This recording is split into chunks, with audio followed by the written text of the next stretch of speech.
Hai semua, selamat datang. Hari ini kita nak kongsi satu cerita yang sangat menyentuh hati yang dipetik daripada buku Dr. Azren. Ini adalah satu perkongsian tentang kesihatan mental, tentang kekuatan, kerapuhan dan juga harapan. Jom kita bedah bersama kisah dari bab 9 iaitu kisah Cikgu Sofia. Cerita ni, ia bermula dengan ayat yang sangat berat. Doktor, saya rasa saya dah tak mampu teruskan. Cuba bayangkan, ini bukan sekadar keluhan biasa kan? Ini adalah satu rintihan jiwa yang dah penat berjuang dan ia terus membawa kita masuk ke dalam dunia Cikgu Sofia. Ya, inilah dia Cikgu Sofia. Kalau kita tengok dari luar, mungkin dia nampak macam seorang guru muda yang biasa je. Tapi di sebalik senyuman tu, dia sebenarnya sedang berperang. Berperang dengan sesuatu yang kita tak nampak dengan mata kasar.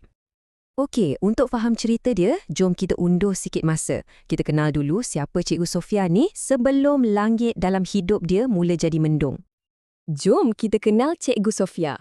Umur dia baru 23 tahun. Seorang guru bahasa Inggeris yang penuh dengan idea dan semangat. Dia sangat idealistik. Betul-betul nak bantu anak murid dia. Dedikasi dia, jangan cakap lah. Sampai sanggup tinggal di asrama masa hujung minggu semata-mata untuk buat kelas tambahan. Memang seorang pendidik yang kita kagumi, kan? Tapi, semangat yang membara tu lama-kelamaan mula diuji. Persekitaran kerja yang sepatutnya menyokong mula rasa toksik. Tekanan mula datang dari kiri dan kanan dan sikit demi sikit ia mula menghakis semangat dan keyakinan diri Sofia. Dan inilah dia, salah satu ayat yang paling makan dalam. Kata-kata ni keluar dari mulut pengetua dia sendiri. Dan yang paling perit, ianya diucapkan di hadapan guru-guru lain. Cuba bayangkan perasaan dia masa tu. Ini bukan lagi kritikan, tapi dah macam satu penghakiman yang sangat berat. Masalahnya tak berhenti kat sekolah. Bila balik rumah, tempat yang sepatutnya jadi safe space, dia terpaksa berdepan pula dengan ibunya yang tak faham keletihan emosi dia. Bagi ibunya, Sofia ni tak cukup kuat. Jadi, rasa bersalah dalam diri Sofia tu makin bertambah-tambah. Okey, jadi bila tekanan datang dari kiri kanan, dari tempat kerja dan rumah, macam mana semua ni mula bertukar menjadi sesuatu yang lebih serius? Jom kita tengok tanda-tandanya.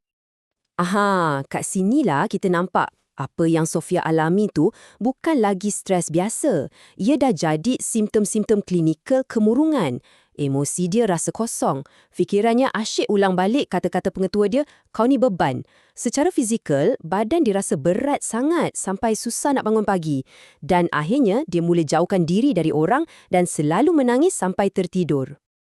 Dan inilah detik yang paling bahaya. Bila kesakitan tu dah tak tertanggung, fikiran dia mula berbisik jalan keluar yang paling gelap. Pemikiran untuk hilang ni, ia adalah satu isyarat kecemasan yang sangat serius. Ia menunjukkan betapa tenatnya keadaan mental dia pada masa tu.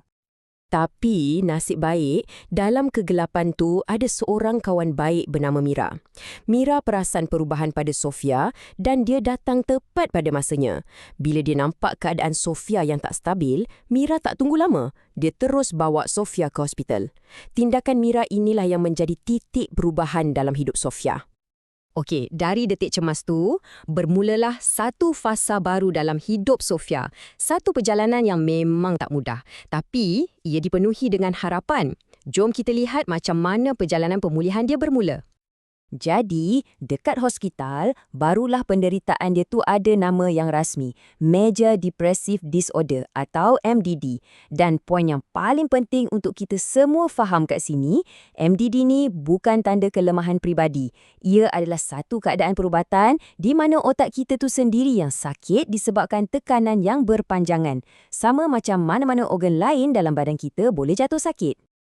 Perjalanan pemulihan Sofia ni ada langkah-langkahnya. Mula-mula, langkah yang paling berani sekali, dia mencari bantuan profesional. Lepas tu, dia mulakan rawatan, ada ubat dan juga terapi.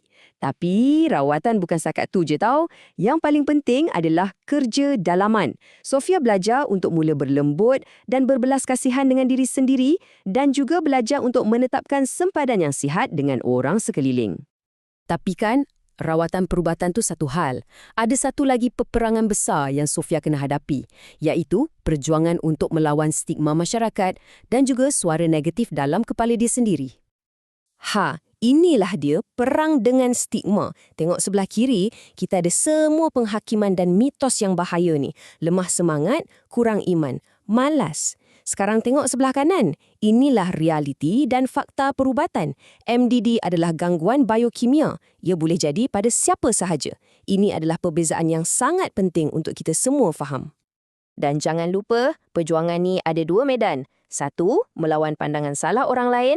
Satu lagi, yang mungkin lagi susah adalah melawan suara dalaman dia sendiri. Suara yang dah sebati dalam fikiran dia, yang asyik cakap, saya gagal. Inilah antara fokus utama dalam terapi dia. Okey, selepas setiap ribut, pasti akan ada tenangnya. Selepas setiap hujan, mesti ada cahaya yang muncul. Bahagian terakhir ni adalah tentang bagaimana Sofia mula menemui semula harapan dalam hidup dia. Proses pemulihan ni, dia bukan datang macam switch on-off tau. Selalunya, ia datang sikit demi sikit dalam bentuk cahaya-cahaya kecil. Macam Sofia, dia mula ada tenaga untuk memasak balik dengan mak dia. Dia belajar untuk cakap tidak dengan tegas di tempat kerja. Dia mula hargai benda-benda simple macam bunyi hujan. Inilah tanda-tanda kecil yang menunjukkan kehidupan tu dah mula kembali. Dan ini poin yang sangat-sangat penting. Pulih tu tak bermakna hari-hari mendung akan hilang sepenuhnya. Itu tak realistik. Tapi pulih bermakna sekarang dia dah tahu cara untuk melalui hari-hari mendung tu. Dia dah ada payung dan baju hujan untuk hidup bersama kesedihan tu dengan lebih tenang dan kuat. Dan kita akhiri dengan petikan yang sangat indah dari bab ini. Ia merumuskan mesej utama dari kisah Cikgu Sofia. Walau segelap mana pun langit dalam hidup kita, kepercayaan bahawa matahari itu akan kembali bersinar, itulah saw harapan yang kita kena pegang kuat-kuat. Jadi, sebagai penutup, saya tinggalkan satu soalan untuk kita semua renungkan. Lepas kita dengar kisah Cikgu Sofia dan betapa pentingnya peranan kawan dia, si Mira. Persoalannya sekarang, macam mana kita pula boleh mainkan peranan? Macam mana kita boleh jadi mentari? Atau sekurang-kurangnya, jadi tempat berteduh untuk seseorang yang kita kenal, yang langit hidupnya mungkin sedang mendung? Fikir-fikirkan.